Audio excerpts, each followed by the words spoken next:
রাইয়ের চালাকির কাছে হার মানতে হলো অবশেষে অনির্বাণের মায়ের। হ্যাঁ বন্ধুরা, ভিডিওতে লাইক দিয়ে দেখতে থাকুন। রাই বলতে থাকে যে আমি যতটুকু জানি যে আমার টেস্ট কিটে যখন সব কিছু নেগেটিভ আসছে তার মানে ওই রিপোর্টটা ভুয়া, আর এটা নির্ঘাত আর যাই হোক না কেন এটা আমার শাশুড়ি মার কোনো রকম কোনো ষড়যন্ত্র তো অবশ্যই আছে। ওদিকে এটা বলতে না বলতেই রাই যখন চা বানানোর জন্য কিচেনে যেতে থাকে ঠিক সেই সময় রাই ওর শাশুড়ি মায়ের কথোপকথন ডাক্তারবাবুর সাথে শুনে ফেলে। রাই বলতে থাকে যে আমি যেটা ভেবেছিলাম তার মানে সেটাই সত্য, তার মানে অনির্বাণের মাই ইচ্ছাকৃতভাবে আমাকে অনির্বাণের চোখে ছোট করার জন্য ওই ডাক্তারটাকে মোটা অঙ্কের টাকার লোভ দেখিয়ে আমার বিরুদ্ধে এরকম ভুয়া রিপোর্ট বের করেছে। দেখাচ্ছি মজা, দাঁড়ান শাশুমা এবার দেখেন আমি কি করি। ওদিকে রাই বলতে থাকে যে আমার একটা যে করেই হোক না কেন একজন লোক লাগবে যে কিনা মা হওয়ার অভিনয় করতে পারবে। ওদিকে স্রোত বলতে থাকে যে মা হওয়ার অভিনয় করতে পারবে, তুই কি বলছিস দিদিভাই?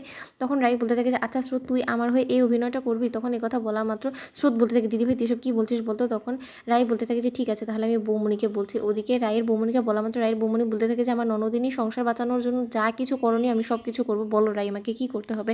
ওদিকে রাই বলতে থাকে যে বৌমণি কিছুই না, তুমি আমার প্রেগনেন্সির ভুয়া একটা রিপোর্ট বানানোর জন্য ওই একই ডাক্তারের কাছে যাবে যে ডাক্তারের কাছে কিনা মা আমাকে পাঠিয়েছে ইচ্ছাকৃতভাবে ফাঁসানোর জন্য। তখন একথা বলা মাত্র রায়ের বৌমণি রায়ের সাথে রায়ের প্ল্যানিং অনুযায়ী ওই ডাক্তারের কাছে গিয়ে বলতে থাকে যে ডাক্তারবাবু দেখুন না আমার কোনো মতেই প্রেগনেন্ট হওয়াটা পসিবল হচ্ছে না, কিন্তু তা সত্ত্বেও আমার শ্বশুরবাড়ির লোকেদের সামনে টিকে থাকার জন্য আমার প্রেগনেন্সি রিপোর্ট পজিটিভ দেখাতে হবে, এখন আমি কী করতে পারি বলুন তো। তখন এই কথা বলা মাত্র রায়ের সেই ডাক্তার বলতে থাকে যে দেখুন সেটাতে তো আমার কোনো কিছু করার নেই, আপনি আমার কাছে কেন এসেছেন বলুন তো, আমি তো এখানে গাইনি ডিপার্টমেন্টে বসেছি প্রেগনেন্ট পেশেন্টদের দেখার জন্য, আমি তো এইসব কথা শোনার জন্য বসিনি। তখন এই কথা বলা মাত্র রায়ের বৌমনি বলতে থাকে যে না আসলে আমি শুনেছি আপনি নাকি অনেক বড় মাপের একজন ডাক্তার, আর আপনি নাকি জাদুকরও বটে, অনেকের মুখেই শুনেছি, তাই আমি আসলে আপনার কাছে এসেছি, আপনি যদি কোনো উপায় খুঁজে দিতেন। তখন এই কথা বলা মাত্র ডাক্তার বলতে থাকে যে না আমার কাছে কোনো রকম কোনো উপায় নেই, আপনি আসতে পারেন। তখন এই কথা বলা মাত্র রায়ের বৌমনি বলতে থাকে যে তার জন্য যত টাকা লাগতো আমি দিতে রাজি আছি, কিন্তু যদি আমার মনের মতন এই রিপোর্টটা হতো তাহলে যে কত ভালো হতো।